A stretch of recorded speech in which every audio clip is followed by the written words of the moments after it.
Dans le terme des formations, donc aujourd'hui nous sommes là pour la conférence Data for Energy. Le 6 avril prochain, il y a une conférence, le testeur à la découverte de l'agilité suivi de la chasse aux champignons. Ne me demandez pas comment pitcher ça, je ne sais pas. Et ensuite, le 29 avril, Étienne Klein, qui est quand même une pointure dans son domaine. L'innovation rend-elle justice à l'idée de progrès? Vous avez 4 heures. Et puis ensuite, pour les carrières, en fait, on est en plein dans le cycle de table ronde des métiers, donc du 24 février au 11 mars. Vous en avez eu une hier, je pense, pour les énergies, où il y avait sûrement Philippe Haïk, d'autres mecs un peu intéressants. Voilà. Et donc, c'est les anciens qui viennent parler de leur parcours et de leur métier suite à avoir fait le CE Paris. Voilà, donc voilà. Est-ce que vous avez des questions? Sinon, on commence la conférence. J'ai plus qu'à vous souhaiter une bonne conférence. Voilà.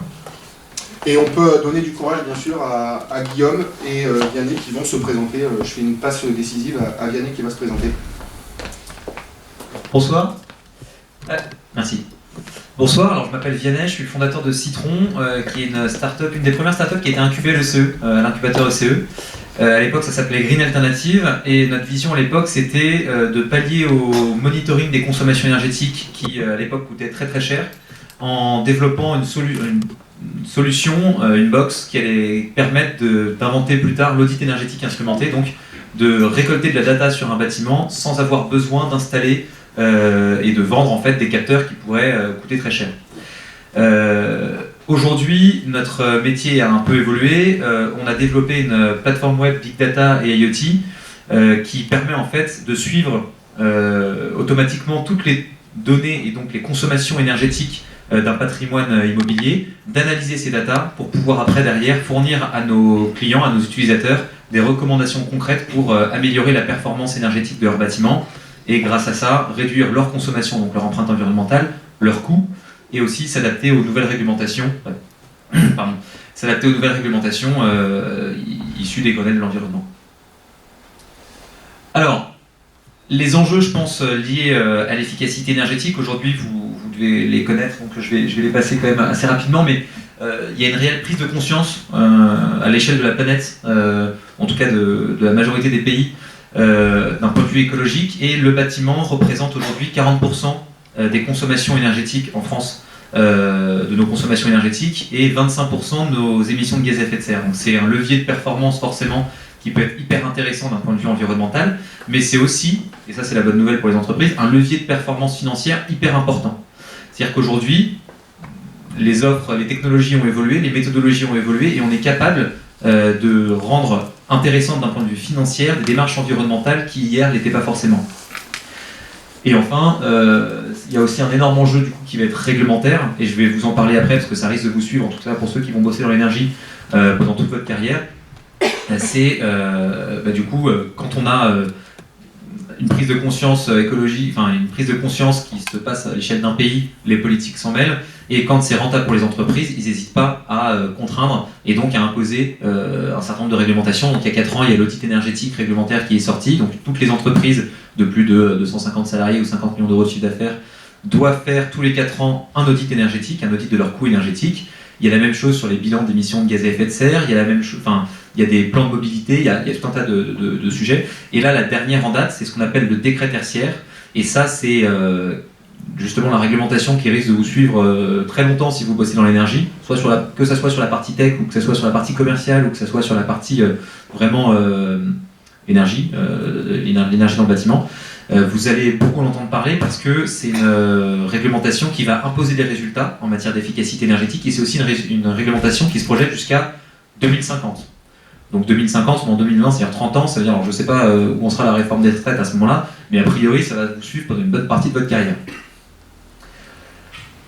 Alors, un petit focus, alors, et puis en plus la data est hyper importante là-dedans, on va le voir juste après, mais du coup je vais faire un petit rappel d'où vient ce fameux décret tertiaire, et puis du coup de manière générale sur la réglementation en matière d'efficacité énergétique des bâtiments en France.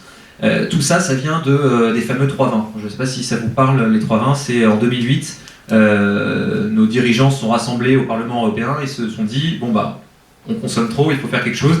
Et ils ont sorti une règle un peu magique, et à mon avis très forte en termes de communication, qui est, d'ici 2020, on va réduire de 20% nos consommations énergétiques on va augmenter de 20% la part du renouvelable dans notre mix énergétique et on va diminuer de 20% nos émissions de gaz à effet de serre.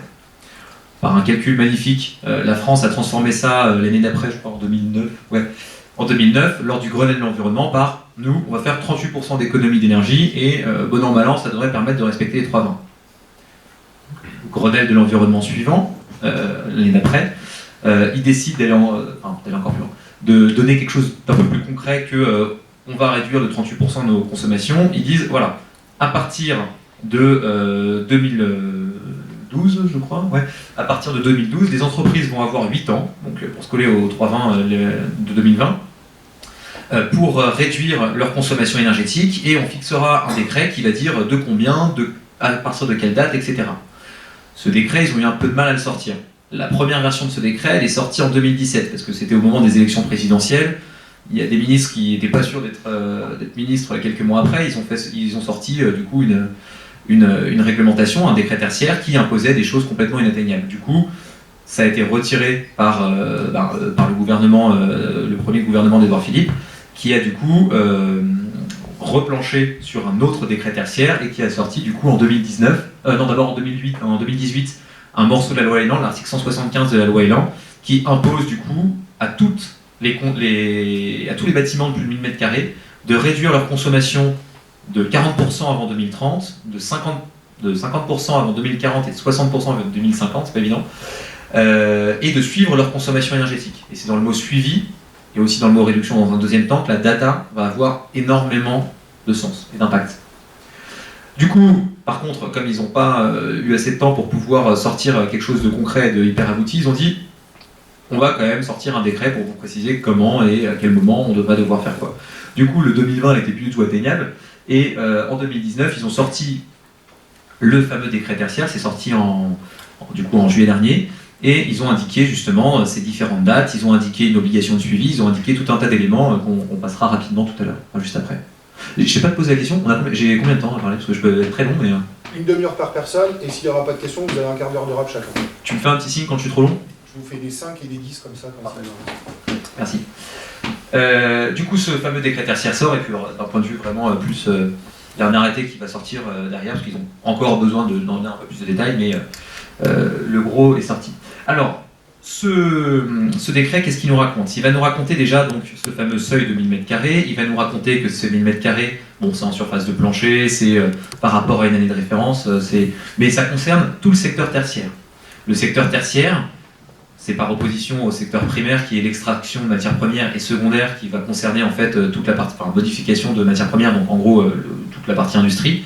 Ça veut dire que ça concerne énormément de mètres carrés. C'est-à-dire qu'il va y avoir un réel effort qui va devoir être fait par les entreprises et les particuliers qui ont du tertiaire de plus de 1000 m², il y en a moins, mais il y a un réel effort du coup qui va devoir être fait par les entreprises pour pouvoir réduire leur consommation énergétique, parce que sinon, on va le voir juste derrière, il y aura des sanctions qui peuvent être en euros, c'est souvent ce qui leur fait le moins peur, mais aussi en termes de communication, où ils vont même jusqu'à dénoncer tout simplement au grand public les entreprises qui ne se mettent pas en accord avec les nouvelles réglementations environnementales.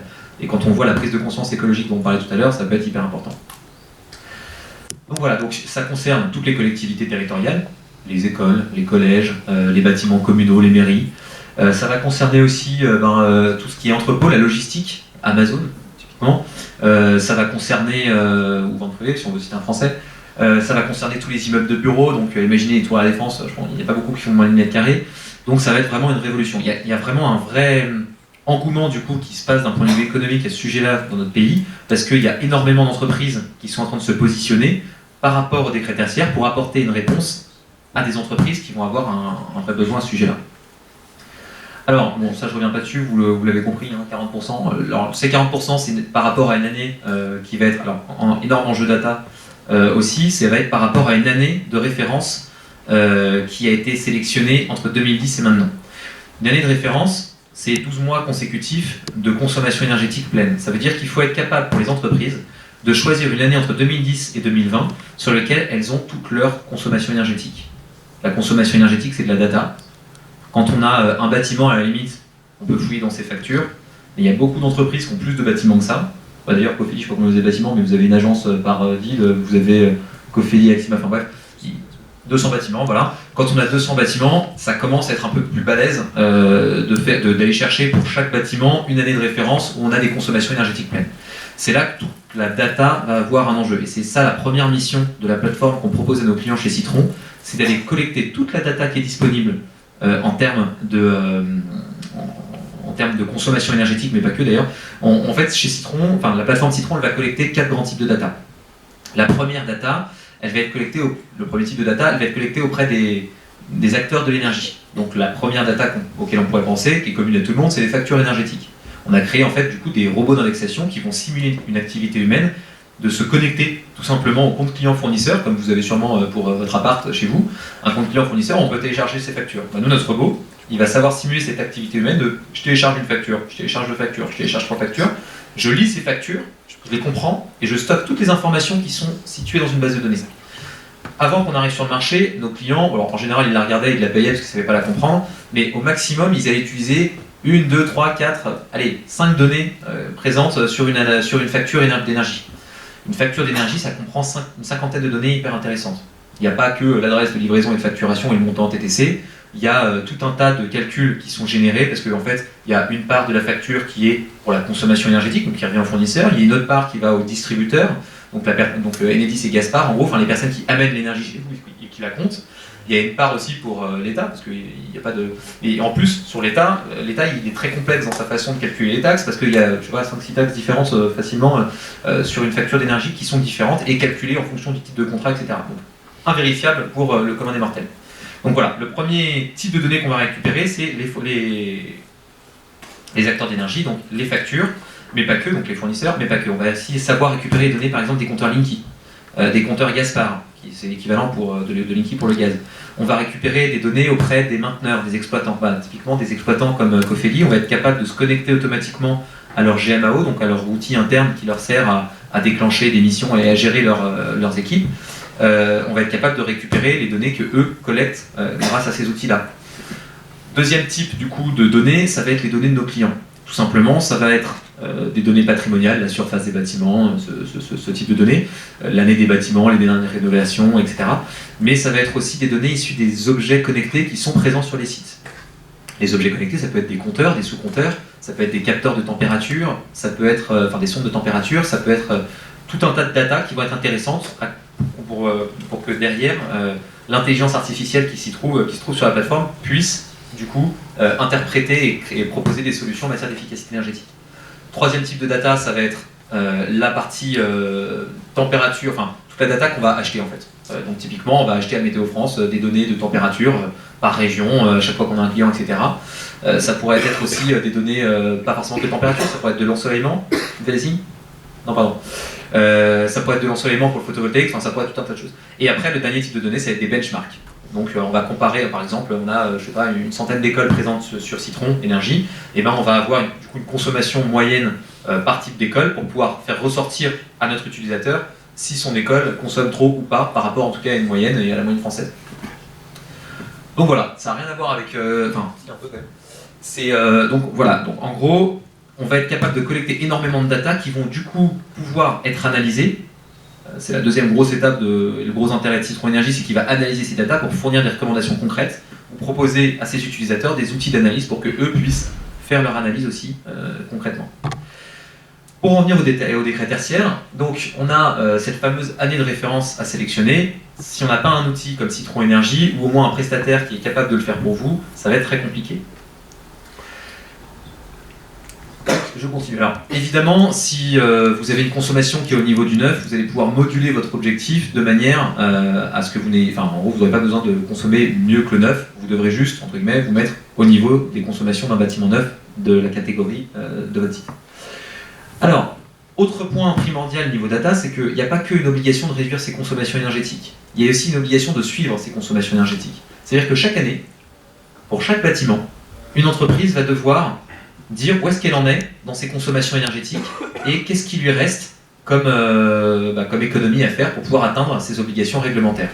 Donc là, encore une fois, si on n'est pas capable de collecter de la data en masse, on va avoir un vrai problème. Alors oui, et puis vous retrouvez un peu les différences, ça fait pas un petit temps. Vous retrouvez les différents types de data qu'on va être capable de collecter. C'est aussi des différents types de data que vous êtes obligé de donner à l'État via une nouvelle plateforme sur laquelle Citron sera capable de faire un lien directement pour éviter qu'il y ait de la saisie manuelle. Par contre, encore une fois, si vous n'êtes pas capable de travailler d'un point de vue digital sur votre data, vous serez... Enfin, si vous avez un ou deux bâtiments, ça ira, mais si vous avez plusieurs bâtiments, ça sera très très très compliqué de faire une saisie manuelle, ou alors il faudra avoir des armées de personnes pour le faire. Donc voilà. Bon, quelques échéances, mais ça pour le coup, c'est rentrer dans le détail, ça va vous intéresser. Alors, les différents types d'actions que vous allez pouvoir mettre en place, je vais m'arrêter dessus parce que, encore une fois, la data va avoir un rôle assez important. Il y a 4 grands types d'actions que vous pouvez mettre en place pour réduire les consommations énergétiques d'un bâtiment. D'abord, le truc qui est assez classique, c'est ce qui se faisait beaucoup à une époque, c'est on va travailler sur la thermique. En gros, jusqu'à une certaine époque, en gros, on va dire avant 2005, allez, même avant 2010, les entreprises, quand elles cherchaient, ou les bâtiments, quand ils cherchaient à réduire leur consommation, partaient du principe que la consommation de chauffage était la plus importante, elle prenait la plus grande part, et du coup, si on voulait réduire les consommations énergétiques d'un bâtiment, il fallait s'intéresser au chauffage. Et du coup, il fallait travailler sur l'enveloppe pour réduire les déperditions.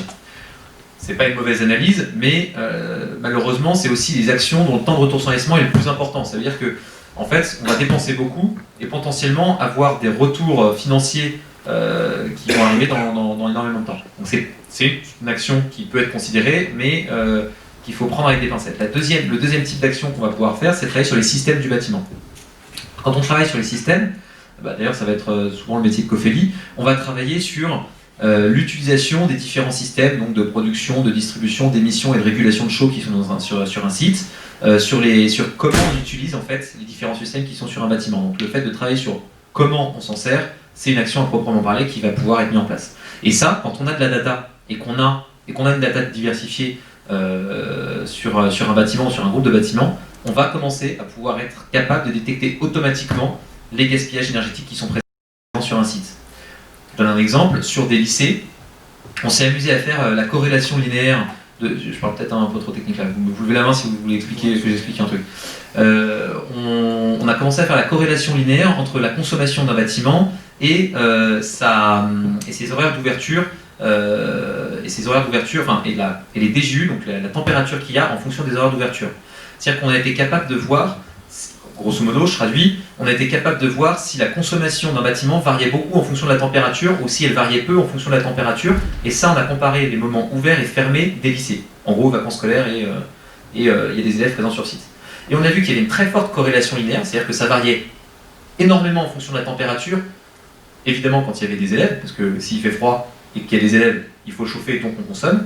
Mais à côté de ça, sur certains sites, on a pu détecter une mauvaise régulation parce qu'il y avait aussi une corrélation linéaire très forte entre consommation et présence d'élèves sur site, et température, quand il n'y avait pas de présence d'élèves sur site. Donc ça veut dire qu'on chauffait en gros pour rien. Donc c'est-à-dire que nous, automatiquement, avec Citron, on a détecté tous, sans avoir besoin d'intervention humaine, quels étaient les sites sur lesquels il y avait effectivement des mauvaises régulations.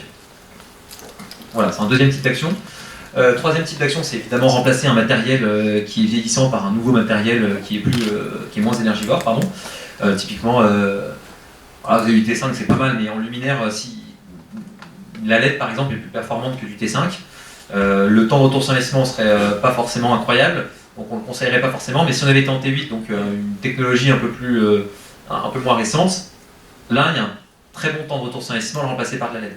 Ça, si on est capable de récupérer dans les informations patrimoniales qu'effectivement on a de la LED à tel endroit et qu'on a telle consommation, on va savoir que si on le remplace par un autre type de luminaire plus performant, on va avoir une économie d'énergie et du coup on va encore pouvoir détecter des économies d'énergie. Donc voilà, le rôle de Citron Énergie, de la plateforme, ça va être ça. Ça va être de détecter de manière de plus en plus automatisée des actions en matière de performance énergétique pour concrètement réduire les consommations énergétiques d'un patrimoine immobilier et donc se mettre en accord avec les réglementations, réduire ses coûts, réduire son empreinte environnementale, etc. Donc c'est tout bénéfice pour tout le monde, surtout pour nous. Il y a quelques modulations. Un point qui va être intéressant, ça va moins concerner la partie, enfin si aussi, mais pour tous ceux qui pensent à une carrière qui va être plus orientée sur le conseil en efficacité énergétique. Donc en gros, ce qu'on est un peu en train de digitaliser. Sauf que l'effet qui est génial, c'est parce que en gros le conseil c'est je collecte de l'information, je l'analyse et je fournis des recommandations. Ce qu'on fait avec Citron Énergie, on collecte de l'information, on l'analyse, on fournit des recommandations. Donc, de base, c'est la même chose. Mais moi, Citron, c'est aussi une boîte de conseil. Et nous, ce qu'on s'est dit en développant Citron Énergie, c'est que progressivement, l'un allait sûrement remplacer l'autre. Mais en fait, c'est complètement l'inverse. Plus on fournit des outils performants à nos clients, plus ils rentrent dans le jeu de faire des économies d'énergie, et plus ils nous commandent de conseils, parce que déjà, ils n'ont pas forcément le temps de s'occuper et d'être tous les jours derrière leur outil Citron, mais aussi parce que, en fait, déjà, la plateforme, elle ne digitalisera jamais une visite de site technique, elle ne digitalisera jamais réellement à 100% le conseil en efficacité énergétique, mais aussi les problématiques auxquelles s'intéressent nos clients, du coup, sont de plus en plus importantes. Ils veulent faire de plus en plus d'économies parce qu'en fait, ça devient rentable de faire d'efficacité énergétique. Donc voilà, quand on parle de dossier de modulation technique, c'est un terme assez pompeux et réglementaire pour dire audit énergétique. Et en fait, c'est ce qui va permettre du coup de dire, par exemple, là, le temps de retour sur investissement, il est trop important pour que je puisse pour que je sois obligé de mettre en place l'action. Donc, je fournis un dossier de modulation technique, donc un audit énergétique qui va prouver que le temps de retour sur investissement est trop important. Et ça, c'est un métier qui est fait par les ingénieurs en efficacité énergétique. L'arrêté, ça vient préciser d'éléments du décret, donc je passe dessus. Les sanctions, ce qu'il faut globalement que vous reteniez, c'est que chaque année, vous allez devoir faire un suivi de vos consommations. Ça va, pour chaque bâtiment, donner une petite accréditation, enfin un petit, je ne sais plus comment ils appellent ça une attestation numérique annuelle générée automatiquement, voilà, qu'on va pouvoir du coup, qu'on va devoir même afficher dans le bâtiment à un endroit donné.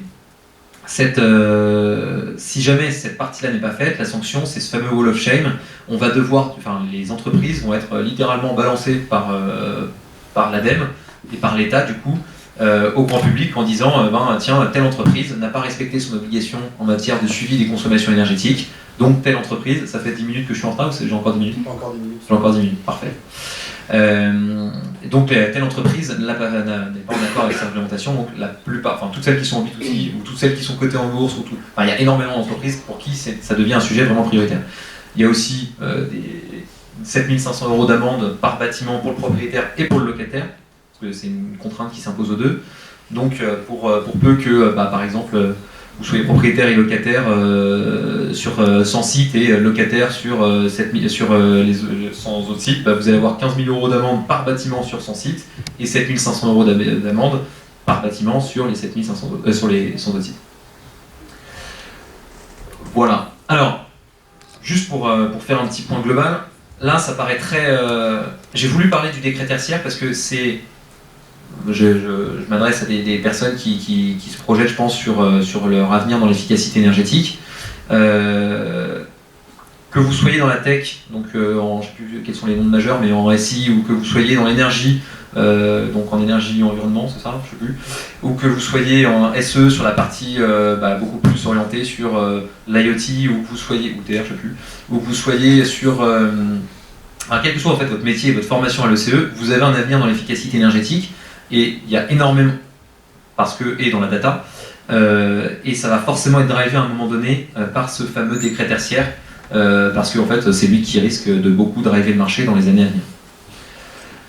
Faut pas voir ça comme une mauvaise nouvelle. Pour une fois, il y a une contrainte réglementaire qui est, bon, à partir du moment où on utilise le mot contrainte, ça peut être assez anxiogène, mais là pour le coup c'est une super nouvelle. Enfin moi à mon sens, bon forcément vu ma position c'est une super nouvelle, mais pour les entreprises de manière générale, pour les personnes qui travaillent dans les entreprises, si vous travaillez en efficacité énergétique et que vous êtes responsable de l'efficacité énergétique, je sais pas, d'une entreprise, quelle qu'elle soit, cette entreprise-là, pour la convaincre, jusqu'à aujourd'hui, pour la convaincre de mettre en place un système de suivi, pour la convaincre de mettre en place des actions de performance énergétique, etc., le responsable énergie de cette entreprise, elle pouvait avoir beaucoup de mal parce qu'il fallait aller chercher des budgets, parce qu'il fallait convaincre d'abord d'un point de vue financier et après d'un point de vue environnemental, etc. Aujourd'hui, avec cette obligation qui arrive, qui est là d'ailleurs maintenant, ça facilite beaucoup juste la prise de décision dans les entreprises, et du coup ça va faciliter et mettre de l'huile dans les rouages de l'efficacité énergétique au sens large dans les entreprises. Et ça, c'est une super nouvelle, déjà pour notre environnement, mais aussi pour le portefeuille des entreprises et donc pour leur croissance, et en plus pour leur process, pour le métier d'ingénieur en efficacité énergétique, parce que jusqu'à maintenant, on voyait des gens, notamment dans les collectivités territoriales, leur métier d'ingénieur en efficacité énergétique, 80% de leur temps, du coup, c'était d'essayer de saisir des factures à la main dans des tableurs Excel pour pouvoir se faire des graphes et essayer de piger où étaient les gaspillages énergétiques. Là, toute la partie un petit peu chronophage et pas très marrante du métier, on l'a complètement automatisé. Et vous allez pouvoir du coup travailler sur, déjà avec des outils un peu plus sympas, plus ergonomiques qu'un tableur Excel, des tableaux de bord, des outils d'analyse, des trucs. Mais en plus de ça, vous allez du coup avoir des challenges, on va dire, intellectuels beaucoup plus intéressants. Vous allez travailler sur des sujets beaucoup plus techniques et beaucoup plus challengeants. J'ai plus beaucoup de temps, donc je vais. Puis en plus, c'est illisible parce que ce matin, quand j'ai donné une conférence, je pouvais zoomer, donc je pouvais la regarder. Mais en gros, il y a 6 grandes étapes et vous allez voir qu'à chaque fois, on va mobiliser de la data, la plateforme ou un ingénieur en efficacité énergétique pour répondre à cette problématique. Si je vais les balayer très rapidement, la première étape, c'est, comme c'est le propriétaire et le locataire qui sont contraints, c'est juste se rencontrer pour pouvoir comprendre quels sont les leviers d'action en matière d'efficacité énergétique qui vont pouvoir être mis en place et comment on va faire pour répondre du coup à cette contrainte réglementaire. Là, on va parler de quoi? On va parler de data parce qu'on va parler de quelles sont nos consommations énergétiques aujourd'hui, quel est l'état des lieux de nos bâtiments, comment est-ce qu'on va faire. Et on va parler d'ingénieurs en efficacité énergétique parce que le propriétaire comme le locataire, c'est rarement des experts en efficacité énergétique, encore moins des experts en juridique sur ce sujet-là. Et du coup, ils vont avoir besoin d'être accompagnés par un ingénieur en efficacité énergétique qui aura de la data avec lui.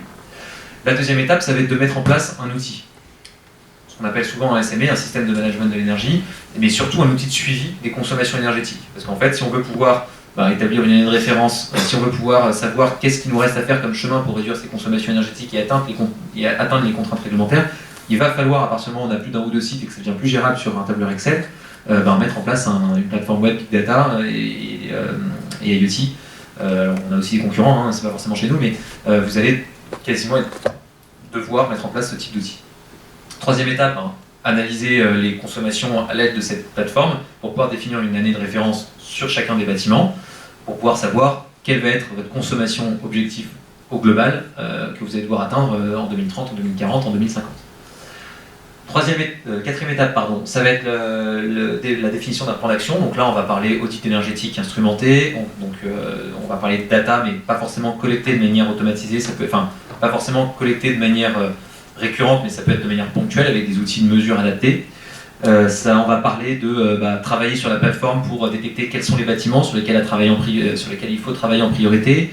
On va réfléchir vraiment, en s'appuyant sur la plateforme, à définir en fait une stratégie, à définir un mode opératoire pour atteindre dans les années à venir les objectifs qu'on sait que l'État en fait nous a fixés. Et du coup, quand on définit cette stratégie, on va aussi définir les actions qu'on va devoir mettre en place, les prestataires qu'on va devoir solliciter pour que derrière on puisse mettre en place concrètement ces actions, donc souvent avec d'autres prestataires, mais on va mettre en place ces actions pour que derrière, au moment où on fasse, encore une fois, avec le suivi annuel qui du coup est très dépendant de la plateforme aussi, on va pouvoir avoir la réponse de l'État, bravo, vous avez fait X% d'économie. Ah, je pense un peu plus, je pense un peu moins, on ne sait pas trop, mais en tout cas on a un chiffre qui est officiel, avec une attestation qu'on va mettre dans le bâtiment, et derrière on revient à l'étape 4 chaque année pour rechallenger justement cette stratégie qu'on a mis en place pour pouvoir avancer. Du coup, est-ce que vous avez des questions avant que je passe la main à Guillaume? Non? Je suis comment sur le temps, c'est pas vrai? T'as été génial. Parfait.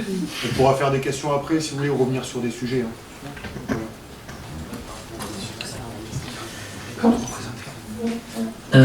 Moi je suis Guillaume Lacassin, donc je travaille chez Engie Cofeli qui nouvellement s'appelle Engie Solutions, je vais expliquer ça. Ça fait 10 ans que je bosse, depuis un mois j'ai eu la médaille de mes 10 ans, donc je commence à être vieux par rapport à vous. C'était très bien illustré, Vianney, ce que tu as dit. Ça fait 10 ans que je bosse dans ce groupe et 10 ans que je bosse dans l'efficacité énergétique. Et j'ai vécu un peu tout ce qui a été dit là dans la réglementation, je l'ai vécu en activité dans l'entreprise. Et l'efficacité énergétique c'est passionnant, j'espère que vous le savez et que vous avez envie d'y aller.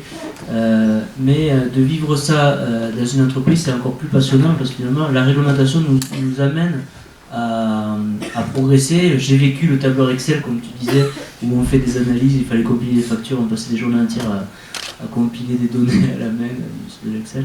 C'était pas très intéressant mais il fallait le faire.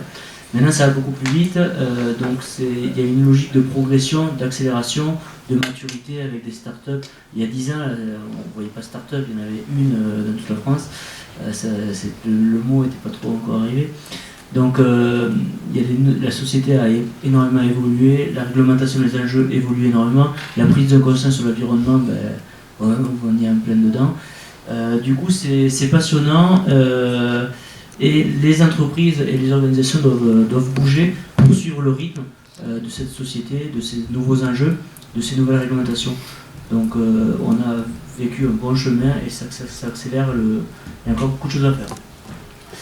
La société dans laquelle je travaille, elle s'appelle Engie Solutions. C'est une branche dans le groupe Engie qui travaille dans les services notamment d'efficacité énergétique. Donc ça veut dire quoi? On propose des travaux, on propose de la maintenance.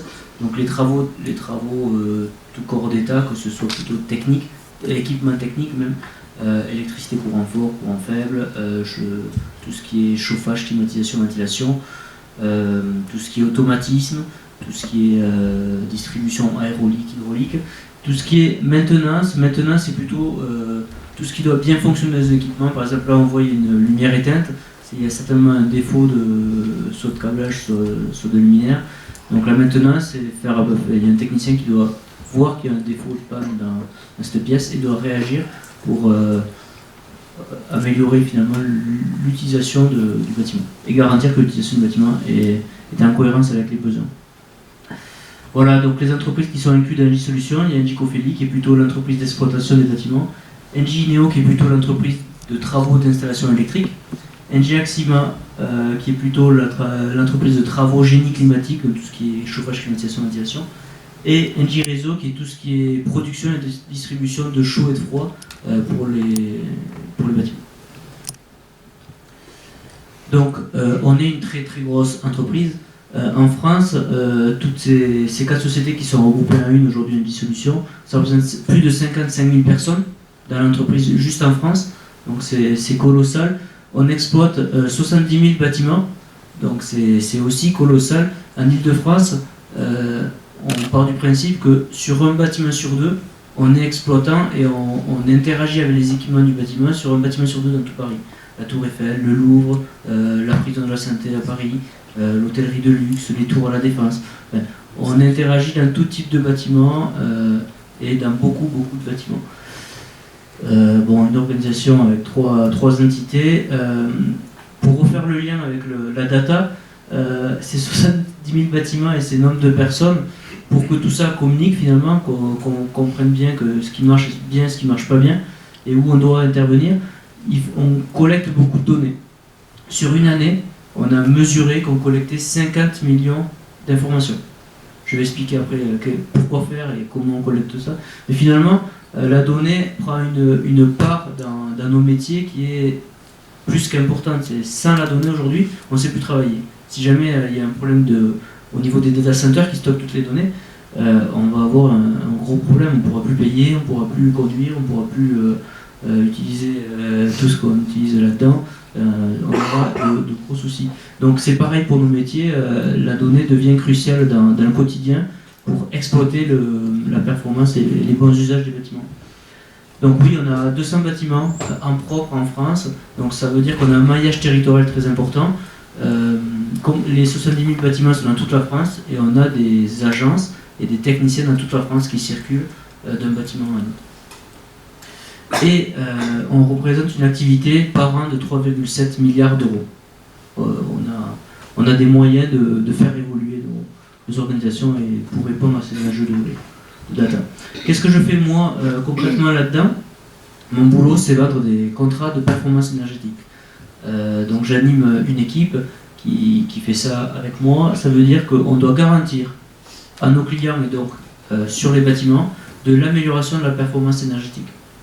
Donc finalement, quand on voit dans le décret tertiaire des objectifs de moins 30%, moins 40%, tout ça, nous on doit les garantir.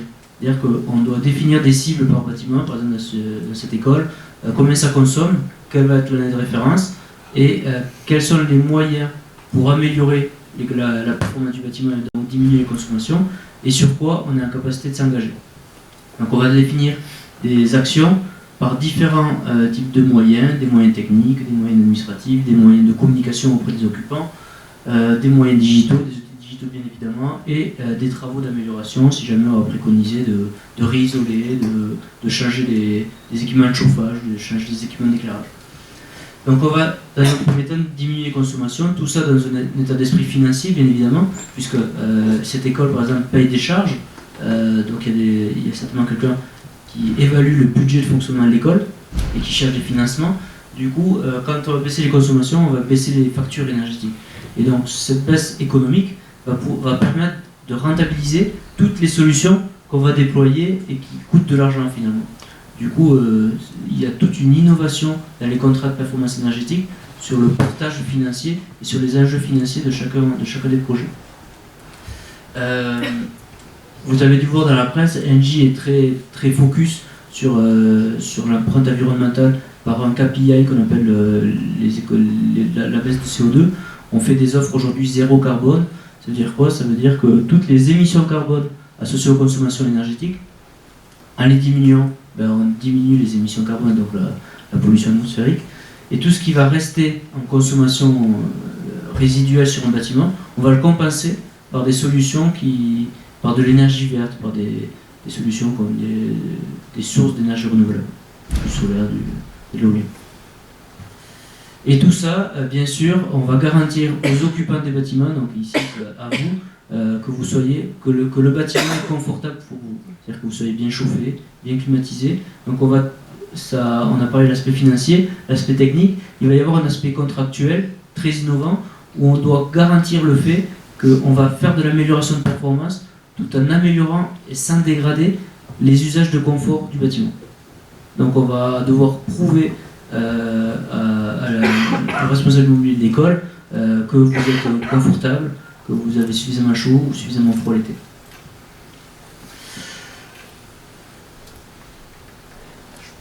Alors, la data. Comment on pilote tous ces bâtiments, comment on capte les données, qu'est-ce qu'on fait avec ça? Donc, dans toutes les agences, on a mis des cockpits de pilotage. C'est un peu comme des voitures télécommandées. On prend la main finalement sur les installations techniques à distance. Donc, par exemple, sur ce bâtiment, on va le connecter au cockpit qui va être déporté dans une agence. Dans ce cockpit, on va voir tout ce qui se passe dans le bâtiment tout le temps.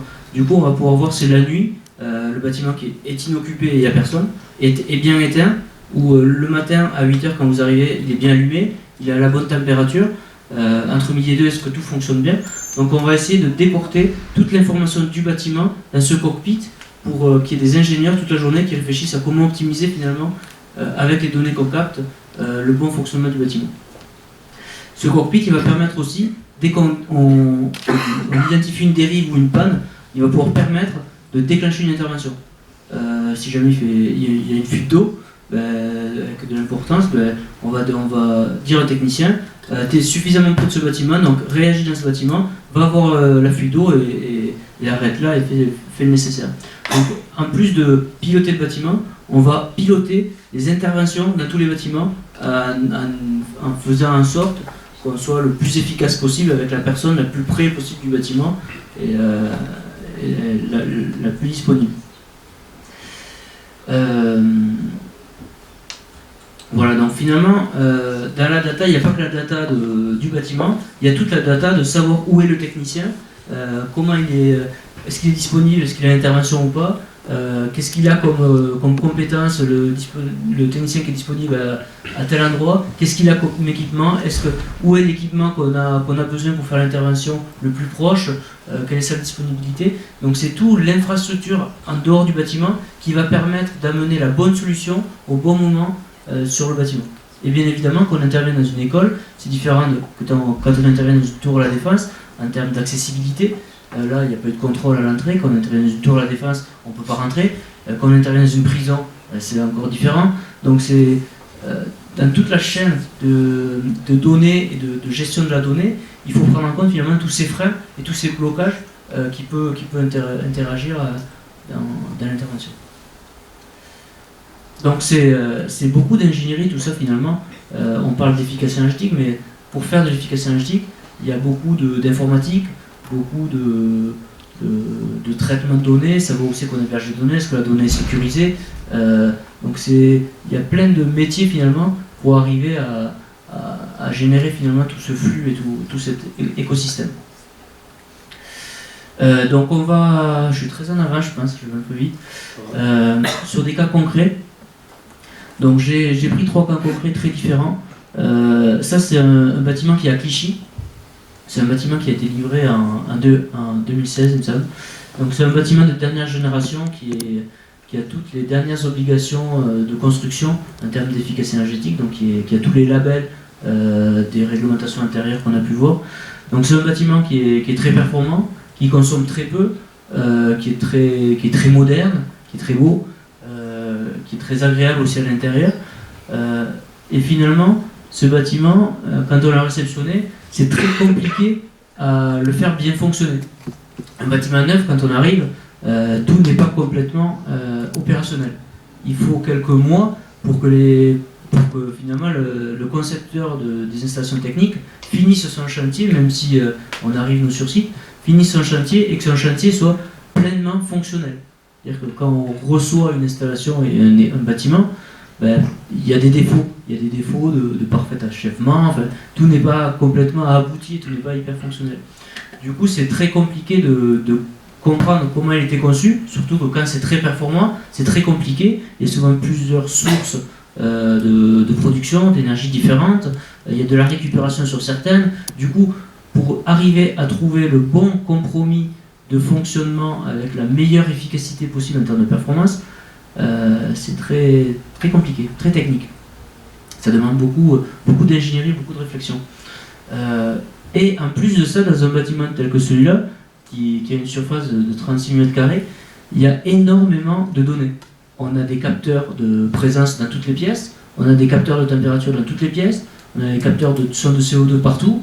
Du coup, toutes ces données, il y en a énormément, elles arrivent en même temps, il faut qu'elles soient bien identifiées, c'est-à-dire que la donnée de température, on sache exactement dans quelle pièce elle est, pour ne pas faire d'impair. Quand on a c'est L'Oréal qui est hébergé dans le bâtiment, on a le PDG de L'Oréal qui est à un étage. Si jamais on dégrade le confort du PDG de L'Oréal, ça va pas, il est pas content et nous ça va pas pour nous non plus. Du coup, il faut vraiment qu'on arrive toutes ces données à bien les cartographier pour bien identifier sur le bâtiment neuf quand c'est livré, qu'on fasse pas de bêtises finalement, qu'on ait la bonne information au bon moment, au bon endroit. Donc la première année on arrive sur le bâtiment est livré, les occupants arrivent, donc on essaye de tout bien faire fonctionner. Ce qu'on nous demande en premier dans un bâtiment, c'est que le bâtiment soit chauffé, climatisé et fonctionnel, que les prises de courant soient bien reliées, que l'air soit recyclé. Du coup, l'enjeu numéro 1 d'un exploitant, c'est que le bâtiment soit opérationnel, que les occupants puissent faire leur métier, étudier, travailler comme il faut. Si jamais c'est pas le cas, il faut vite réagir, parce qu'il peut y avoir des grosses pénalités à la clé.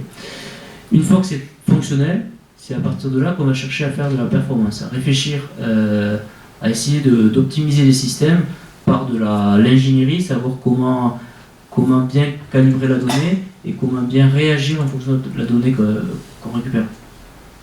Donc entre la première et la deuxième année, on a réalisé quand même 15% d'économie. Donc c'est pas parce qu'un bâtiment est très performant à la conception qu'il est très performant à l'utilisation. Donc c'est quand même une chose importante. Il ne consomme pas beaucoup, vous verrez le bâtiment d'après, il consomme beaucoup plus. Mais malgré tout, la dérive finalement en termes de pilotage et de bon fonctionnement des équipements, elle peut vite être énorme.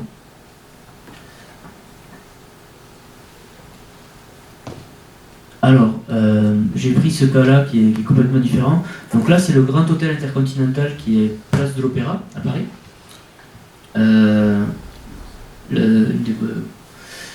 C'est un bâtiment qui fait à peu près la même surface, 34 000 m², qui a été construit en 1862. J'ai trouvé ça sur Wikipédia, j'espère que c'est juste. Donc c'est un bâtiment haussmannien, très grand luxe, très beau.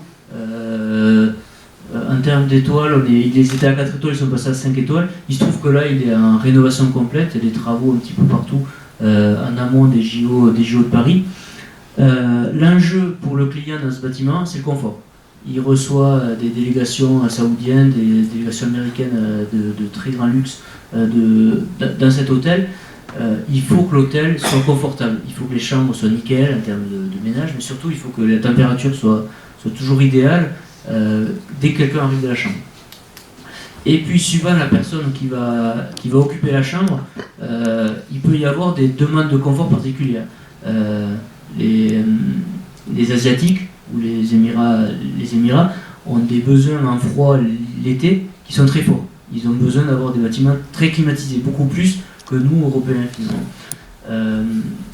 Donc du coup, suivant la personne qui est identifiée comme occupant de la chambre à venir, on nous demande des modes de fonctionnement différents. C'est l'hôtel où va John Kerry. Quand John Kerry il vient en France, il réserve tout un plateau de l'hôtel pour tout son staff, toute sa sécurité. Du coup, ça demande aussi, quand John Kerry arrive, un fonctionnement du bâtiment spécial, parce on est contrôlé de partout, il y a des commissions de sécurité qui débarquent de partout, et du coup, il faut bien sûr qu'il se passe rien de délicat en termes d'usage énergétique dans le bâtiment quand il y a des officiels comme ça. Donc là, ce qui est marrant, donc en consommation énergétique, avec la même surface, bon, on est sur des usages quand même un peu différents, c'est de l'hôtellerie, donc les gens restent toute la nuit, on consomme 4 fois plus que le bâtiment d'avant. Donc c'est à peu près la même surface, des bâtiments de différentes générations, mais ils consomment, tout à l'heure c'est 3 GWh, et celui-là il consomme 12 GWh. Donc c'est dire finalement aussi, c'est pour ça que j'ai pris ces deux exemples, ça joue quand même, les vieux bâtiments et les nouveaux bâtiments, on voit quand même une grosse différence. Bonjour. Excusez-moi. L'adresse était de l'autre côté.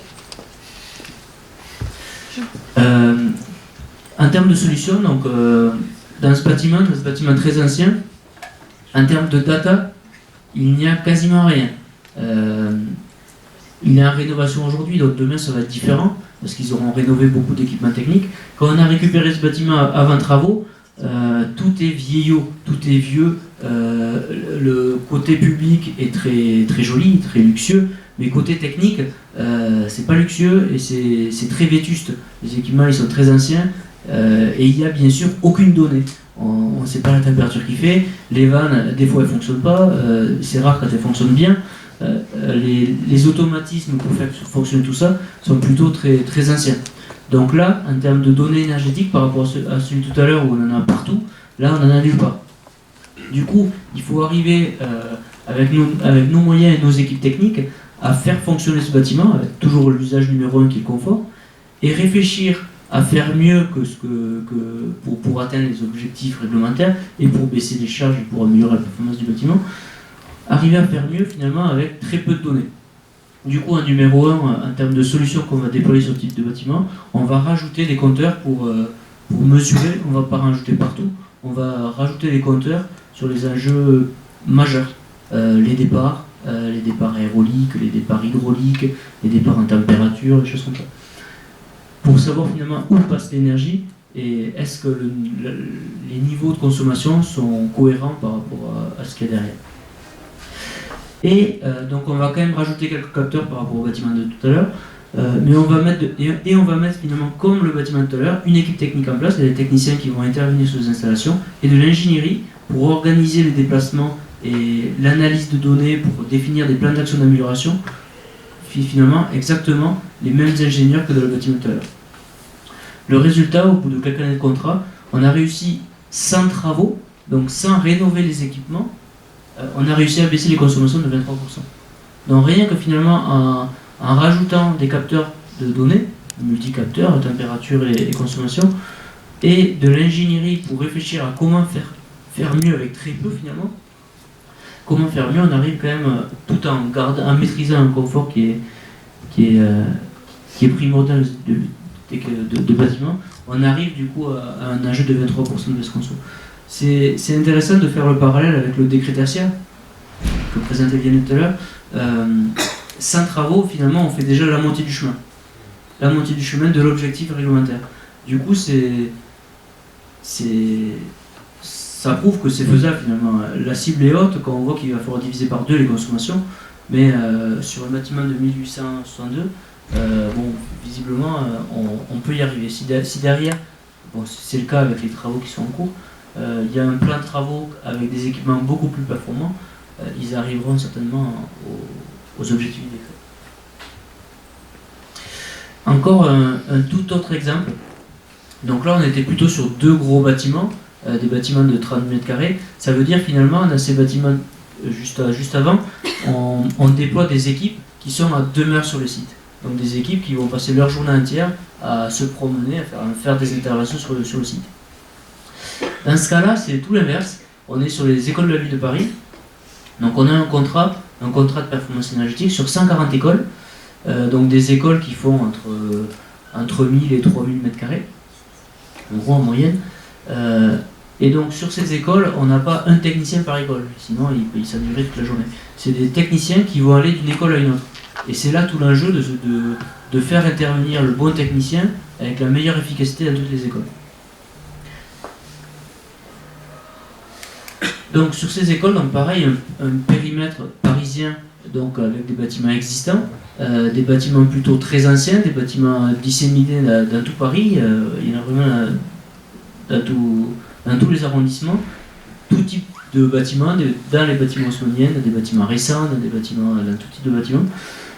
Donc dans ce projet, on a déployé un grand plan de travaux, des travaux qui passent par la rénovation des ouvertures, des ouvrants, de tout ce qui est fenêtres, des travaux d'isolation sur les écoles où on peut, les écoles qui sont classées haussmanniennes, bien sûr on ne peut pas y toucher, les écoles où on peut toucher au bâti, on a réisolé. On a fait des travaux de rénovation d'équipement, donc rénover les chaudières les plus anciennes par des chaudières de nouvelle génération, fait des travaux d'éclairage pour mettre des éclairages plus performants, et surtout on a déployé dans toutes les écoles, comme finalement un petit peu dans l'hôtel, des capteurs pour savoir où passe l'énergie et les températures qu'il fait dans toutes les pièces. Dans une école, finalement, il peut y avoir des associations qui viennent après que les élèves sont partis. Du coup, les programmes d'utilisation des écoles sont très variables toute l'année et d'une école à une autre. Du coup, il faut, comme on n'a pas de personnel sur les écoles, qu'on arrive à comprendre exactement quel est le planning de fonctionnement de la semaine prochaine sur l'école, ça change toutes les semaines, et est-ce que les équipements, ils évoluent, le paramétrage et le fonctionnement des équipements est évolutif en lien avec le planning qu'on ne maîtrise pas de l'école. Du coup, pour ça, on déploie des capteurs partout, sur les installations existantes, donc on ne va pas changer tous les radiateurs, on va juste rajouter de l'intelligence en bout de chaque radiateur, qui va permettre de savoir quelle température il fait dans la pièce, et est-ce que la vanne thermostatique du radiateur, elle est ouverte ou fermée. Donc à distance, on va pouvoir savoir comment fonctionne le système énergétique de chauffage et de climatisation et d'éclairage de l'école, tout à distance. Voilà, donc on a un objectif, donc on a un contrat de très long terme pour amortir tous ces investissements qui coûtent cher, et on a un engagement auprès de la ville de Paris de réduire les consommations de ces 140 écoles de 30%, avec tout ce plan de travaux. Et ce qui est important, c'est que nos clients, il y a la mairie de Paris forcément, mais il y a tous les occupants, c'est-à-dire que tous les gens qui sont dans les écoles, s'ils ne sont pas contents, ça peut créer des gros soucis. Voilà pour l'énergie et la data. Avant de passer aux questions, si vous en avez bien sûr, j'espère, il faut savoir que la démarche de Vianney ici et de Guillaume, je parle sous leur autorisation, ça a été un petit peu de banaliser entre guillemets la face immergée de l'iceberg, entre guillemets, c'est-à-dire, vous l'avez vu en exemple, comment on déploie des capteurs sur un site et in fine comment on remonte la donnée. Vous imaginez bien que ce sont des solutions qui sont propres à chacune des entreprises aussi, puisqu'il y a des programmes informatiques qui sont codés derrière, soit en interne, soit des solutions externalisées. C'est le cas pour Citron en interne, par exemple, je schématise un petit peu, et aussi en interne, voire externe parfois chez NJ Solutions. On ne peut pas rentrer dans le mécanisme comme ça en une heure, comment on relève, comment on traite et comment on le rend au client. Ce qu'il faut retenir ici, c'est aussi que vous vous rendez pas compte en fait dans cette salle de tout ce qui peut intervenir en termes de production de chaud, de froid, d'énergie, de lumière, et comment des professionnels comme Guillaume et Citron sont capables d'intervenir dans les sous-sols de l'école, où le technicien représenté par... ou à distance avec un PC, pour dire finalement je vais éteindre cette lumière, je vais l'allumer, je vais produire beaucoup plus de chaud pour qu'il fasse... là, il y a 2 semaines, on était tous à t-shirt à 19 degrés, depuis hier on se pèle le cul. Vous imaginez bien qu'il ne faut pas injecter la même dose de chaleur pour qu'on soit tous en t-shirt, que moi je transpire un peu dans cette salle. Voilà. C'était juste une transition. Merci de votre écoute en tout cas. Est-ce que vous avez des questions? Ok. Plou, le plus proche. J'ai la flemme. Honneur aux femmes, ça aurait été sympa. Honneur aux femmes, ça aurait été sympa aussi. Pardon. Bonjour. J'aimerais te poser une question particulièrement pour Citron, donc toi Vianney.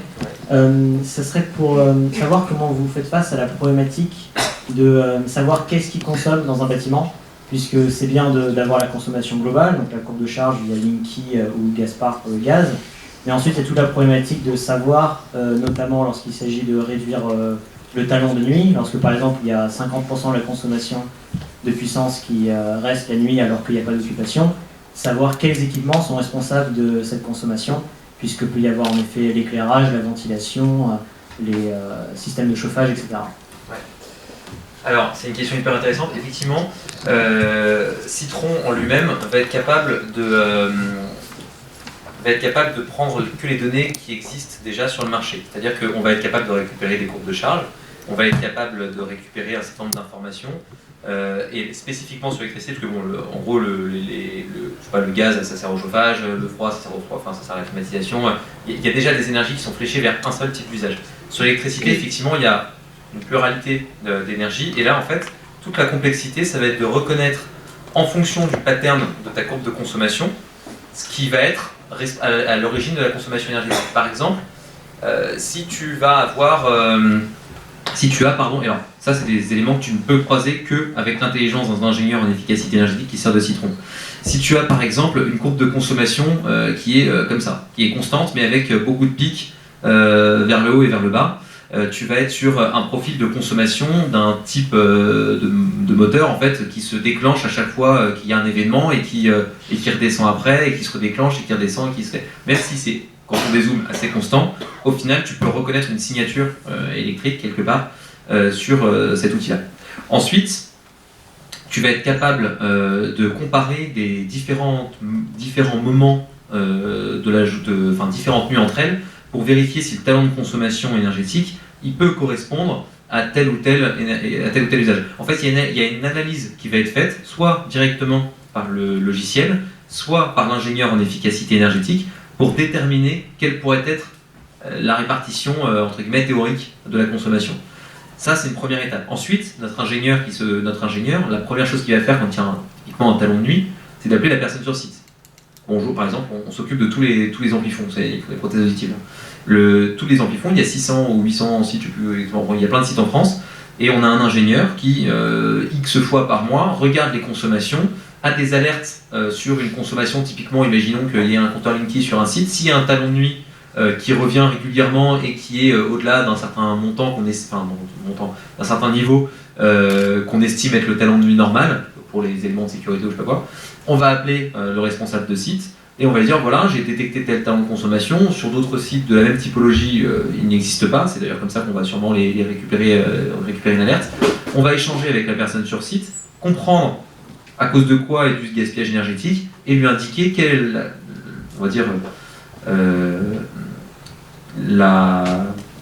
la façon de faire à adopter ou quelle est la solution à mettre en place pour éviter qu'il y ait ce gaspillage énergétique. Donc première chose, c'est automatisé par la plateforme parce qu'on reconnaît le signal électrique ou la forme de la courbe, le pattern de la courbe. Deuxième élément, on va être capable d'échanger avec les personnes sur site pour détecter avec l'échange qu'on peut avoir avec eux. Donc important d'avoir aussi, c'est pour ça que je disais qu'on ne peut pas avoir que un logiciel, il faut un logiciel et des personnes qui sachent aussi, et on a besoin d'humains en fait, d'ingénieurs en efficacité énergétique. Troisième chose qu'on peut faire, c'est qu'on a développé chez Citron un boîtier de mesure qui s'appelle le Plug and Watch. Le Plug and Watch, c'est un outil qu'on va en fait installer au niveau des armoires électriques.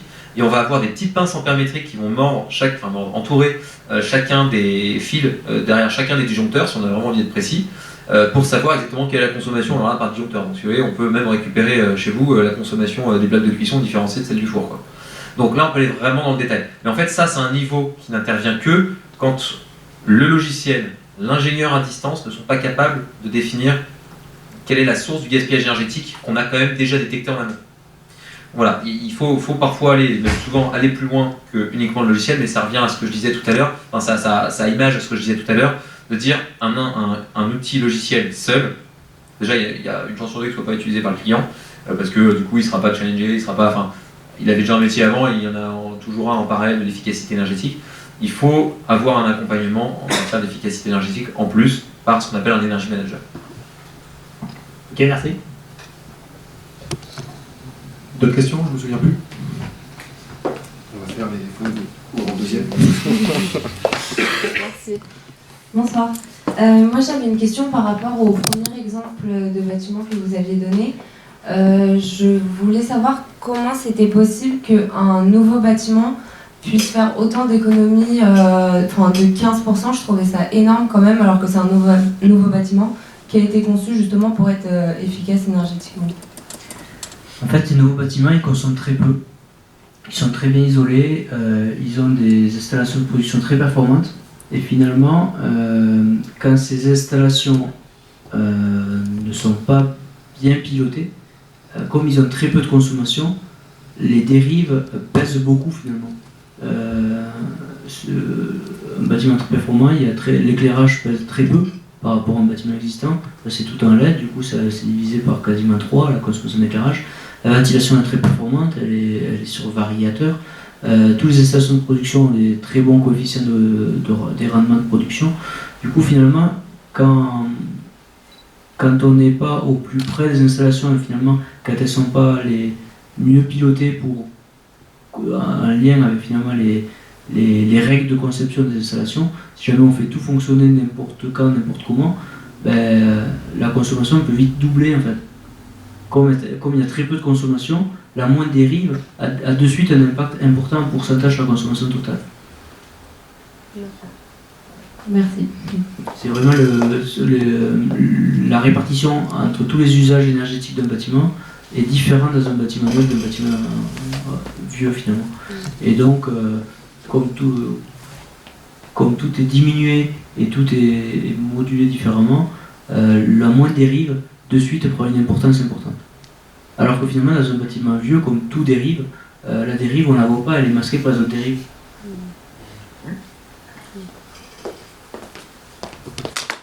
Je te retiens. Ça fait une question? Toi? Une question, monsieur Dupont.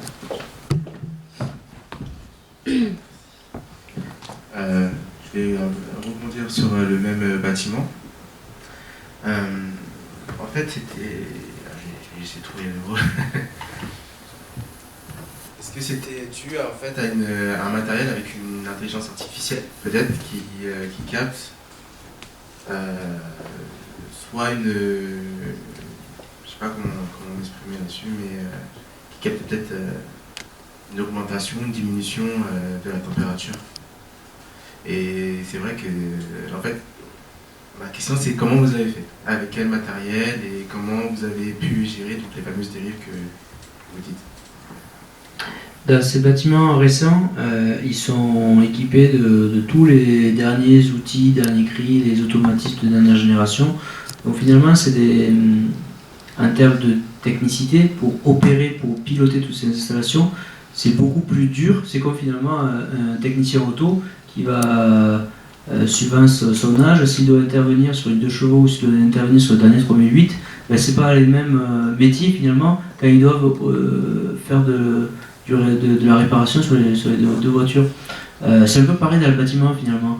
Les vieilles chaudières, on peut tout faire fonctionner si on a un peu de technicité sur la thermique. On sait faire modifier une autre chose sur une vieille chaudière. Sur une nouvelle chaudière, tout est digitalisé, tout est... c'est pas une chaudière où on peut pas changer les vannes aussi facilement. Tout, du coup, suivant, ça demande à nos techniciens de connaître finalement tous les nouveaux équipements techniques qui sont qui ont beaucoup plus de technicité, qui ont une technicité différente. Ça veut pas dire que c'est plus technique, c'est juste que le fonctionnement, les paramètres pour faire varier l'installation sont complètement différents. Et du coup, sur ce bâtiment, il y a une boucle d'automatisme, il y a des automatismes partout, il y a une GTB, il y a un outil de suivi énergétique, et il faut, quand on réceptionne ce bâtiment, tous ces outils ne sont pas complètement bien paramétrés, donc il faut qu'on définisse les bons paramétrages dans tous les équipements pour les faire fonctionner au bon moment. Quand on coupe la ventilation, quand on coupe le système de distribution hydraulique en même temps. Donc c'est toutes ces lois de fonctionnement qui ne sont pas complètement abouties dans un bâtiment neuf à la réception. Du coup, il faut qu'on comprenne comment réagit le bâtiment en termes d'inertie thermique, en termes de comment il va réagir par rapport à tous les apports internes qui vont arriver avec les occupants, avec l'apport solaire et tout ça. Comme ces bâtiments sont très isolés souvent, le moindre rapport fait qu'il est en surchauffe. Du coup, dès qu'il fait soleil, j'imagine que sur ce bâtiment, au mois de janvier là, en 2020, il a fallu climatiser, je pense, tout le mois de janvier. Comme ils sont très isolés, tous les gens apportent leur chaleur, donc on chauffe quasiment plus. Et dès qu'il fait chaud à l'extérieur, il faut climatiser. Donc du coup, ça amène un fonctionnement, de l'ingénierie pour faire bien fonctionner le bâtiment qui est un peu différent de bâtiment ancien. Donc en fait, chaque nouveau bâtiment, même s'il est bien construit et qu'il respecte les normes, en fait, il est nécessaire d'avoir un ingénieur ou un technicien sur place. Oui, et ces nouveaux bâtiments sont plus durs à bien faire fonctionner que les anciens finalement. Parce que les installations sont plus modernes, sont plus dures, et souvent, dans une école, il y a une chaudière pour toute l'école. Dans ce bâtiment, il y a une chaudière très performante, des fois il y en a deux, parce qu'il y a une chaudière d'appoint, une chaudière pour les crêtes, avec l'appoint qui est plus performant que celle des crêtes, avec souvent de la récupération sur le gros froid pour avoir une autre source de chaud. Finalement, du coup, et tout ça avec des coûts énergétiques différents, du coup, il faut trouver quelle production faire fonctionner à quel moment, suivant les coûts de la température extérieure, les coûts de différentes énergies. Donc ça demande beaucoup plus de technicité. Merci. Et du coup, pour nos techniciens, ça demande des nouvelles formations et des montées en compétences techniques régulières avec toutes nos... Donc c'est beaucoup plus dur, mais beaucoup plus intéressant. Je suis dans l'ordre des questions, mais n'hésitez pas, j'adore ça, moi. Je peux rester là toute la soirée. Oui, et moi, d'après ce que j'ai compris, pour Hôtel Continental, avec des capteurs, vous avez la consommation en temps réel. Et donc, vous dites que sans rien changer, vous avez gagné 30%, c'est ça? Sans faire de travaux, sans changer les équipements. Avec les mêmes équipements, on a réussi. Justement, ma question, l'équipement initial, c'est optimisé pour fonctionnement. Donc, et si vous changez rien, si vous diminuez, vous sortez de optimisation totale d'installation. Et je me demande comment ça peut ne pas...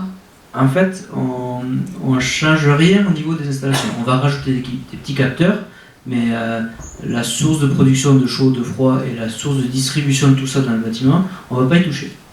Donc, par exemple, si vous ne changez pas la capacité de radiateur, vous allez diminuer le débit de l'eau chaude qui rentre. Oui, ça? en gros, c'est un petit peu ça. Ce qu'on va changer, Mais dans ce cas-là, la chaudière, ça ne serait pas optimisé.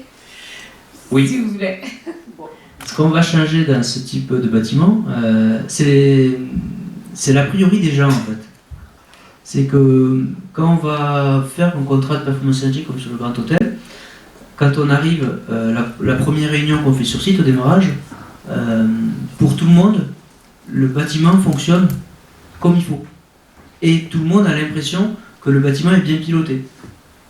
Mais finalement, quand on a commencé à étudier un petit peu tout ça, on s'est rendu compte que le bâtiment était en surventilation. Il y avait 3 fois le débit nécessaire de renouvellement d'air. extérieur, enfin intérieur, extérieur. Et on a posé la question pourquoi. Et là, le client nous a dit, et l'exploitant, ils étaient tous les deux, ils nous ont dit finalement, parce qu'il y a, comme c'est du luxe, on ne veut pas qu'il y ait de la diffusion d'odeurs de cuisine dans les chambres, dans tout ça, parce qu'il faut que ce soit grand luxe, on ne veut pas ça. On a dit oui, donc du coup ils mettent le bâtiment en surpression, ça veut dire qu'ils surventilent, donc ils envoient beaucoup plus d'air intérieur de manière à ce que toutes les infiltrations d'air dans les fenêtres, tout ça, ça soit poussé vers l'extérieur. Et notamment dans les cuisines, du coup, l'air des cuisines soit poussé des chambres vers les cuisines. Mais cet air qui est en surventilation, il faut le traiter thermiquement, le chauffer ou le climatiser.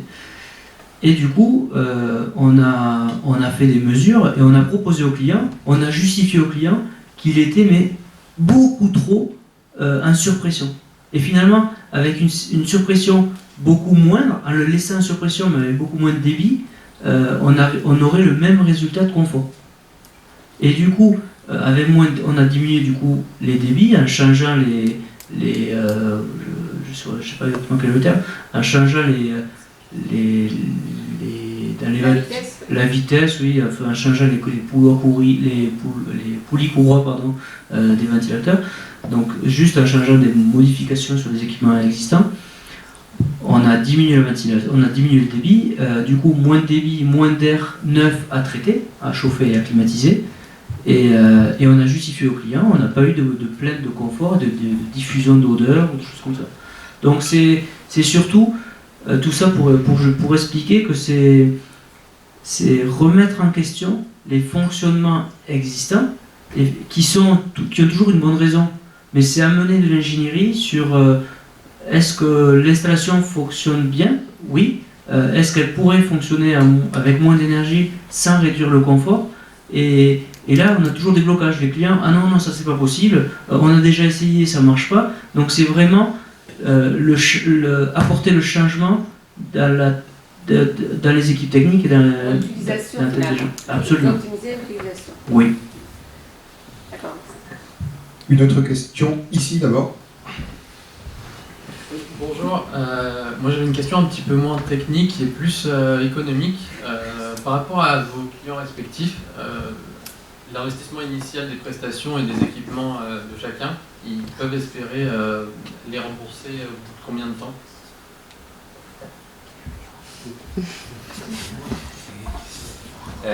Nous, c'est immédiat parce qu'avant même de travailler sur la consommation énergétique du bâtiment, on arrive à rentabiliser le coût de la plateforme juste en vérifiant les factures énergétiques qui sont envoyées par les fournisseurs d'énergie. C'est-à-dire qu'en fait, on l'a dit tout à l'heure, une facture énergétique c'est hyper complexe, il y a plein d'équations qui en résultent, et il y a forcément un moment donné où à la main sont rentrés les prix, il y a 5-6 prix, enfin 4 ou 5 prix différents en fonction du moment de la journée, de la période, des machins, et les équations, donc ça c'est ce qui va être rentré dans les grandes hypothèses dans l'équation, et l'équation va pas être la même en fonction du type de contrat qu'on va choisir. Seulement, vous pouvez avoir 18 lignes de contrat avec des noms qui sont quasiment les mêmes, et donc du coup il y a souvent des erreurs. Et du coup, nos clients qui ont des factures énergétiques qui sont en centaines, voire en millions d'euros, en centaines de milliers, voire en millions d'euros, en moyenne, on va pouvoir trouver 5% d'erreur sur les factures, donc juste ça, on rentabilise la plateforme. Ensuite, on va être capable, il y a pas mal d'actions en fait qui ne vont pas nécessiter d'investissement. Typiquement, adapter les puissances atteintes aux puissances souscrites. Détecter des talents de consommation, comme on le disait tout à l'heure, sans qu'il y ait forcément besoin d'installer du matériel ou juste en réglant une horloge qui est déjà présente sur site, typiquement ce qu'on a fait dans nos bureaux, on s'aperçoit qu'on a un gaspillage énergétique et que du coup on peut y répondre sans forcément poser de problème. Le prix de la prestation il est très varié parce que ça peut commencer à 5 000 € sur un petit parc immobilier et aller jusqu'à je crois que le plus gros truc c'est 300 000 €, mais ça peut être assez important dès qu'on met beaucoup d'humains derrière. Imaginez que vous ayez 1500 sites, je suis en train de penser au truc à 300 000 €, mais imaginez que vous ayez 1500 sites et que vous ayez besoin de un gars pour 25 sites, tout de suite vous avez beaucoup de gens qui pourraient travailler pour vous. Donc voilà, donc très large panel de prestations, mais ce qui est commun à tous nos clients, c'est qu'ils sont rentables en quelques mois, juste le temps entre guillemets de mettre en place ces actions. Donc toujours un TRI du coup toujours inférieur à 1 an. Et juste pour compléter, je l'ai pas dit tout à l'heure, on peut aussi mettre du sous-comptage en fait, tout simplement, pour pouvoir différencier les usages. Ok. Mais du coup, si je peux rebondir sur ça, Ouais. est-ce qu'il n'y a pas un coût qui est lié au sous-comptage? Ah, le sous-comptage, c'est du matériel, c'est un coût. C'est pas notre métier à nous, mais par contre, si on veut pouvoir sous-compter, il faut installer du matériel. Mais ma prestation aussi a un coût. Hein. Ouais. Tu veux répondre à la question? L'amortissement des équipements, ben, ça dépend des équipements, ça dépend de combien ils consomment, combien ils coûtent. Il y a des règles, enfin, il y a des abacs plutôt, mais ça dépend du bâtiment. Ça dépend combien ils consomment et qu'est-ce qu'on va changer, donc je sais pas. L'éclairage, par exemple, dans un parking souterrain va être éclairé tout le temps, 24 heures sur 24. Pour des raisons de sécurité, de vidéosurveillance, choses comme ça. Du coup, rénover l'éclairage avec des travaux, changer l'éclairage pour l'éclairage LED, la rentabilité, je sais qu'elle est à peu près de 2 ans.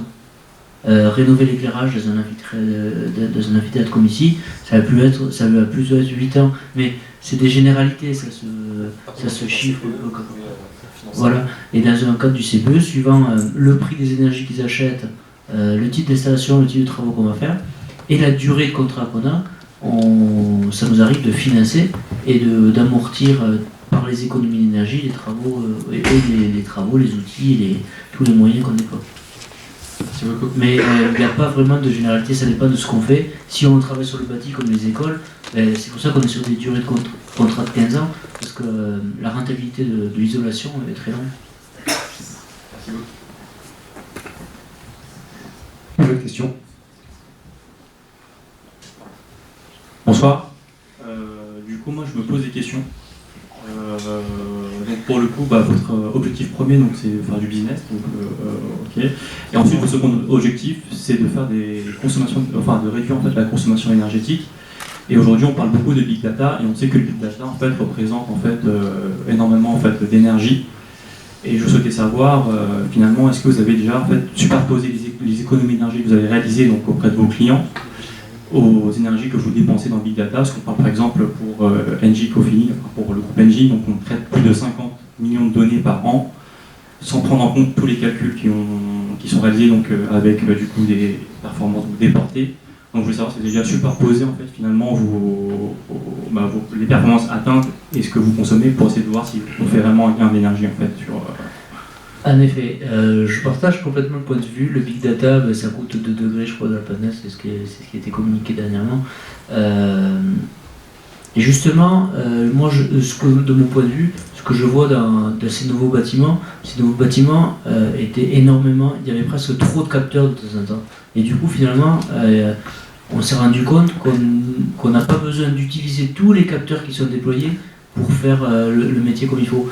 Donc finalement, il y a même un retour en arrière aujourd'hui dans la conception où ils vont déployer un petit peu moins de capteurs. Ce qui est quand même... on est passé par un cap il y a 3-4 ans sur... il y a des capteurs partout, à maintenant où on en revient un petit peu parce qu'en effet on se rend compte que ces capteurs ça crée de la donnée et trop de capteurs ne simplifient pas non plus le fonctionnement du bâtiment. Donc oui, il y a ces réflexions.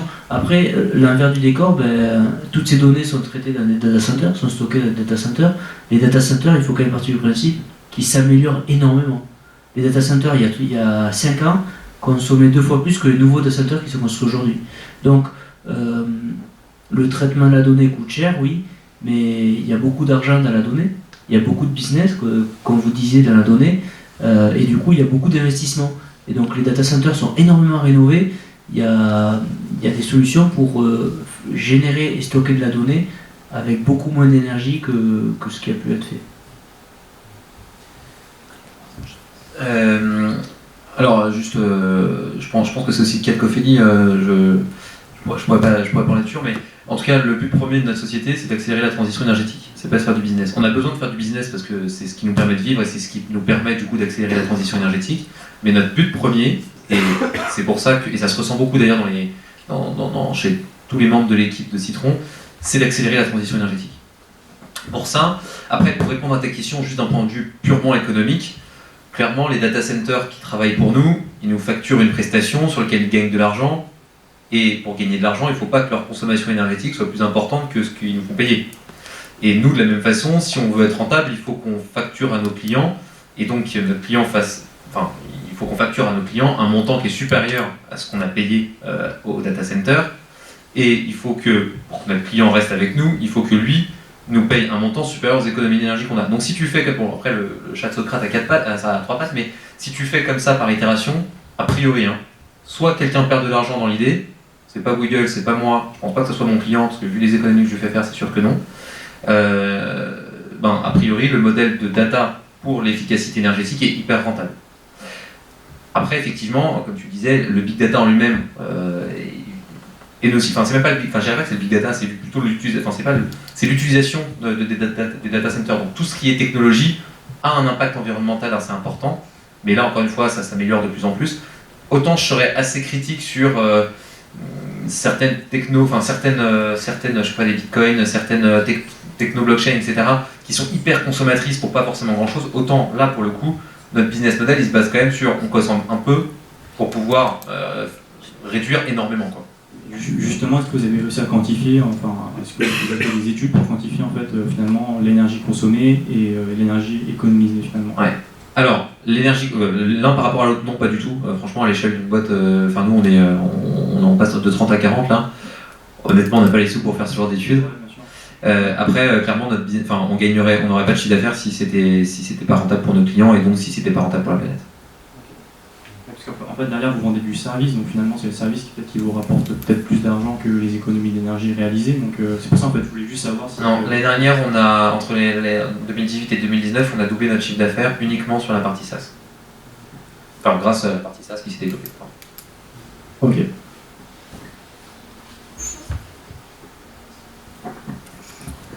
Une autre question? Bonjour. Oui, du coup, je comprends à la réponse de la question précédente que la data, ça permet de faire des progrès substantiels. Et du coup, je voulais comprendre quels sont vos futurs, les challenges que vous identifiez pour l'avenir d'un point de vue data, d'un point de vue SI data, parce que, si j'ai bien compris, c'est aussi le cœur de votre métier. C'est le cœur de votre métier, ça permet de faire votre métier. Et du coup, voilà. Quel challenge pour... Alors, je pense qu'on n'aura pas le même, Guillaume et moi, mais j'en sais rien. Je pense qu'on n'aura pas forcément le même. Je pense que nous, le premier challenge, c'est de démocratiser la data. En fait, aujourd'hui, nous, on a une logique qui n'est pas forcément la même que Cofeli, dans la mesure où nous, on essaie de partir du minimum de capteurs possible. À la limite, le zéro capteur, on sait aussi travailler sans capteur du tout, avec les capteurs existants. Notre but, c'est qu'il y ait le moins possible de coûts d'entrée d'acquisition client, et puis du coup, potentiellement le moins de data possible aussi d'une certaine manière. Mais le but, c'est de faire beaucoup avec le moins possible, beaucoup d'économies avec le moins possible d'installation de nouveaux capteurs. L'enjeu pour moi, il va être de démocratiser l'accès à la data. C'est-à-dire qu'aujourd'hui, il y a des données qui vont... il y a beaucoup de data, à chaque fois qu'un bâtiment neuf... Nous, on travaille moins sur les bâtiments neufs, mais à chaque fois qu'un bâtiment sort de terre, il va avoir beaucoup de capteurs, etc. Je pense qu'un des prochains enjeux, ça sera de normer justement le type de data qui sort, le type de data, ou en tout cas la façon de collecter la data, pour qu'elle soit accessible à toutes les sociétés comme les nôtres, quelles qu'elles soient, pour pouvoir en fait se connecter à cette data et l'exploiter. Que ce soit nous, nos concurrents ou d'autres personnes qui demain auront envie d'exploiter cette data différemment pour justement aussi accélérer la transition énergétique.